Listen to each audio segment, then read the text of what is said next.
PFE, Portfolio for Employment, est un nouveau projet financé par la Commission européenne au travers du programme Erasmus+. Sveiki, mani sauc Līga, un es strādāju uzņēmumā Pika Baltics.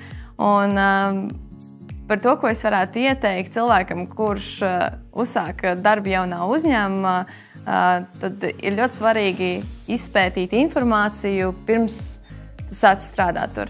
Izpētīt organizāciju, viņu darbības un vadības principus, noskaidrot, vai viņiem ir mentora sistēma, vai būs kāds, kas tevi sagaidīs tavā pirmajā dienā. Kā arī ir ļoti svarīgi uzzināt uzņēmuma kultūru, tās tradīcijas. Ja, pieņemsim, ir lielāks uzņēmums, tad viņiem jau tas viss ir diezgan skaisti atstrādāts. Ja tas ir mazāks uzņēmums, tad ir vairāk jāiedziļinās detaļā vai arī tajā, kā šīs tradīcijas šobrīd aug un pilnveidojās. Un, tādēļ ir ļoti svarīgi izzināt vietu, kur tu strādāsi un kāda ir šī uzņēmuma misija. Si vous avez des questions, vous pouvez toujours contacter votre tuteur pédagogique en utilisant la communauté de pratique PFE sur Telegram.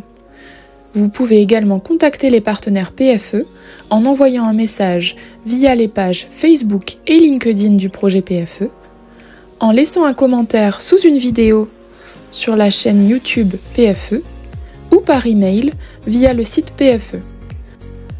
Toutes les organisations qui utilisent les ressources du projet PFE doivent mettre en place une politique claire de protection des données, conforme aux exigences du RGPD.